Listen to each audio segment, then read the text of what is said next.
Motherfucking mini episode. Mini episode. Motherfucking mini episode. Yes, yes, yes.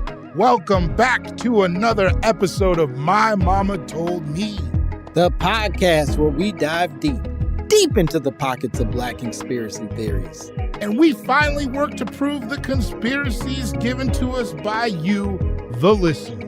Hell yeah. These are the ones you hand over. You said, here, this is for y'all. We didn't even want to do this. Yeah, we couldn't handle it if it was in our hands. We'll leave it to you boys to figure it out. You fucking weirdos. I'm David Boyd. And I'm Langston Kerman. And boy, oh boy, are we excited to be here because we get to do a motherfucking mini episode. We get to figure out what y'all got to say. And we have a fun email today. This email came to us from a person named Ricky. Ricky sent us a message. And Ricky said, "What's up, you two? My mama told me," well, not actually because she was white too, but the big white true crime shows won't cover the Flint stabber because they don't give a fuck about Black people getting stabbed by big, not Black man. By a big, I think he was saying a big, not Black man. If you're not familiar with the story, it happened in summer 2010 when a big Middle Eastern dude went around and stabbed 18 Black men in Flint, Michigan, killing 5 of them. But you never hear that on My Favorite Murder or Last Podcast on the left. Just saying, as a biracial Black man who lived in Flint in 2010, I can't think of a more terrifying story than that to cover because that shit was crazy. Lucky for me. I'm only a couple shades from white and he only attacked small Black men. So I kind of didn't have anything to fear. But anyway, yeah, that's my conspiracy theory. Ricky from the north side of Flint. This feels mad personal, Ricky. Yeah, Ricky's got some shit he's got to unpack. You are working on your own demons, bro, because it's like, hey, I don't think America is ever slow to condemn Arab people for violent actions. Yeah, a big Middle Eastern dude that was stabbing people. I think they're pretty okay with calling them out for that. Yeah, that that seems like they would be on it like quickly. And even like, almost as fast as if it were a Black man. I think possibly faster. Yeah. You know what I mean? Because I do think that they, while they don't always recognize Black people, while white society doesn't always recognize Black people as American, I do think that they always recognize Black people as homegrown. Right? Exactly. Like, I think they believe that our behavior is a product of this country. They just think it's the part of the country that is us fucking it up more than it is like a thing that is true and honest inside of what America is. So they go, well, that's their side of the country, but they're never like those foreign motherfuckers. No, Black people are always and will always be domestic. You can't. Mm-hmm. That's one thing they can't run from. Yeah. Like, that's like, and I mean, it's even, I don't know, man. I think that like look at everybody going crazy about Jeffrey Dahmer right now. Mm-hmm. Like they love that shit. They love that shit. So imagine if they had a Jeffrey Dahmer who wasn't white, they'd be going crazy. Sure, and I guess maybe this is Ricky's point. He would say that they romanticize the serial killers, though, right? Like that, right? Like somebody like a Jeffrey Dahmer gets to be like sort of put in this sexy Hollywood position. Whereas ours just get criminalized without a sexy story to match. Right. And then okay, I get that. I mean, I think that, yeah, once again, I think I see where you're going. I think there's definitely some nuggets of truth to this. Mm-hmm. But I think that you personally are feeling some sort of strange, maybe survivor's guilt. I felt it very odd that you said what shade you were and then what shade dudes he was killing. Yeah. That didn't sit well in your spirit. It felt very, I didn't, when you started that, I didn't think you was going to say, he's killing small, dark dudes. And I can see how that for you would be like, hold on, man. You're not going to write an email that celebrates that. And I'm just going to be like, yeah, good for you. No, yeah. So I this one's complicated for me. Do I think that it's going to make it to the White Lady True Crime podcast? I don't know. I also don't know what the situation. I don't know anything about the Flint stabber. Do you know anything about it? I did not know anything about the Flint stabber. I am happy to have learned of the Flint stabber, not because I appreciate the work, but more because, this is a good thing to know that was out there. But apparently, the wild thing about you is that you said, not that I am happy to appreciate the work, like anybody had thought that would have been. Well, you called me a sadistic fuck no more than 20 minutes ago, so I figured I had to defend myself.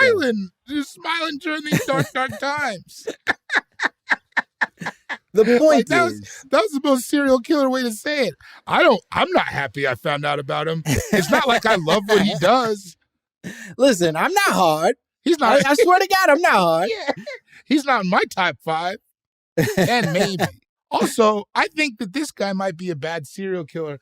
All I'm saying is he killed 5 out of the 13 he stabbed. Not great numbers. No, 18. He missed 13. He didn't kill 13. So he killed 5 and he stabbed 18. Yeah, that's right.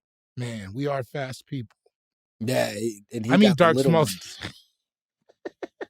You know when you see those videos where like a lion will chase like a big old herd, and then there's like one little impala that gets stuck behind, and that's the one the lion gets? It seems like that's what he was doing at like little...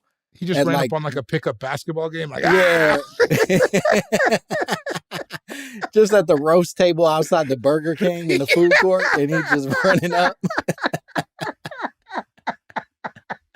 Just like second lunch at the high school. Yeah. And one boy don't run fast enough because he's goofy and he's a follower. He don't know. And then he stabs him up real good. If I was doing those I'm not saying I'm a serial killer. All right, now who's a serial killer? You, the one who's still smiling. I'm not saying. I'm not saying I'm a serial killer, but with those numbers, I would have hung it up. That's not good. That's not good. I would have got a gun by then.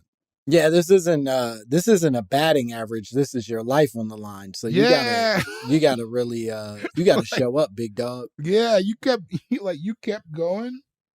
That's crazy.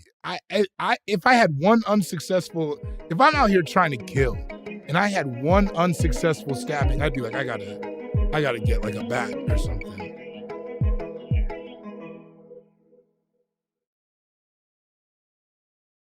Now, I will say to that, I do think there's a fair amount of validity to the victims being the reason why they will either like publicize a murderer or not. That like stabbing a bunch of black men for the media is not nearly as interesting or quote unquote sympathetic as if he were running around stabbing a bunch of white women or, right. Maybe we're just not victims. Yeah, I think that's fair. I do think for them, it's like, those ain't victims. Those are other suspects that he got to first. Yeah. Who's stabbing the stabbers?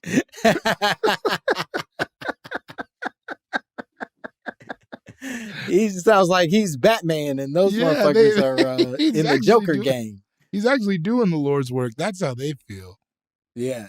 It's hard to know, or rather it's hard not to agree with that part of it, right? I think even about like the Atlanta killings and how much of that sort of the reason, if you've watched any of the documentaries or read any of the articles, one of the reasons that they point to for those killings being so long and successful, even if they weren't necessarily a single person, which it's unclear who exactly is totally responsible for that.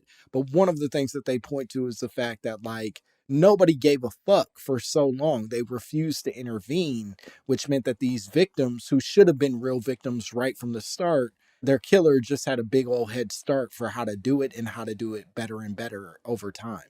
Right. Yeah, for sure. And I think that obviously we've seen throughout the media that victim choice plays a big role in what gets sensationalized and what doesn't. So, I mean, I don't think there's going to be a Lifetime movie about this guy. No.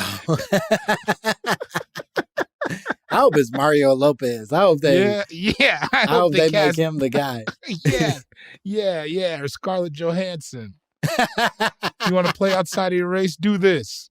Yeah, if you're really about that transformation life, Scarlett, let's see what you can pull off. Yeah, I would never believe you could kill a black man ever. And that is the problem. That's what makes these white actresses so cowardly. Is all they do is try to be Asian women, and that's that's an easy cheat.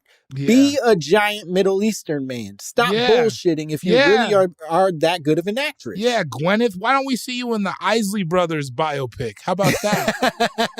See what you can do with that, you bitch. I want to see Emma Stone play Ray Lewis. I'm sick and tired of that bitch taking roles that fit so perfectly with her face. If Elizabeth Banks can pull off the Teddy Pendergrass story, then I'll give it to you. You can have it, white ladies. I will never have any issues with you race trading ever again. Is race trading the term? Probably not. I don't think they feel like traders at all. They're like, no, they love it. They love it. Well, I think this answers Ricky's question, kind of. I don't know that Ricky so much had a question as he was presenting the possibility, and I think we agree with you, Ricky. I think you're standing on relatively solid ground that this is likely never going to get the same attention that these other much more sexy serial killing cases will get. Yeah, and whatever your issues are, man. Yeah, it's okay to ask for help, dog. You look at me, I seem like the Rock of Gibraltar once a week, man. I go and I talk. You know what I mean? Just get it off your chest. He just talks to somebody, and that makes him feel better, and it makes the world a better place. Yep, I'm safe. Inside, he might still get stabbed by a giant Middle Eastern man, but he's safe inside, and that's all that matters. Well, we did it. We nailed it. Bori, could you tell the people where they can find you and shit? Just check out my Instagram, CoolGuyJokes87. December 3rd, I am going to be at the Crocodile in Seattle, Washington. December 4th, I'm going to be at Helium Comedy Club in Portland, Oregon. Come to Faded Comedy Denver, October 21st with headliner Jordan Temple. Any other dates are going to be on there. And, go to therapy.